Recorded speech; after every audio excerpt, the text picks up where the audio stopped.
et que l'Esprit de Dieu se mouvait au-dessus des eaux.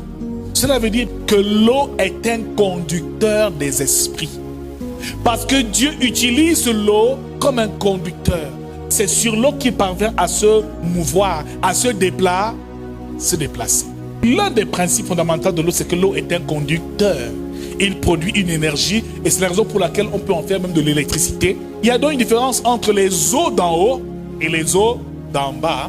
Et les eaux d'en haut sont appelées ciel, comme les eaux d'en bas sont appelées mer. L'eau a la capacité de transporter les esprits. Cela veut dire qu'il y a des personnes qui, par certaines incantations, certaines prières, peuvent attirer certains esprits seulement par l'eau.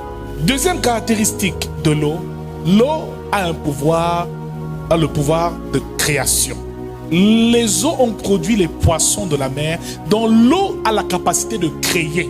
Voyez-vous, après que Dieu ait décidé de détruire la terre, Dieu s'adresse à Noé, son serviteur, et lui dit de bâtir l'arche.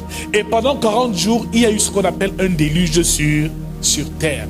L'eau a aussi ce qu'on appelle un pouvoir de destruction.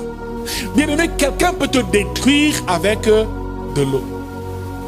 Il peut prendre un verre d'eau, une bouteille d'eau, proférer des malédictions et verser cette eau quelque part, et cela t'attire beaucoup de problèmes. L'eau a la capacité de guérir. La guérison divine, souvenez-vous que Élisée a demandé à Naaman de se jeter 7 fois dans le Jourdain afin de te purifier de sa lèpre. Mon frère, l'eau ne fait pas que détruire, mais l'eau aussi a un pouvoir de guérison. C'est la raison pour laquelle Jésus a vu sur cet aveugle né dans Jean chapitre 9 et lui a dit, après avoir mis de la terre, de sa salive sur ses yeux, d'aller se jeter ou d'aller se laver au réservoir de Siloé, parce que là-bas il y avait de l'eau. Jésus a eu durant son ministère affaire à l'eau. Il rencontre les disciples étaient en train de pêcher. Et il a fait ce qu'on appelle une pêche miraculeuse pour donner du poisson à Pierre, à Jean et à Jacques qui étaient sur leur barque.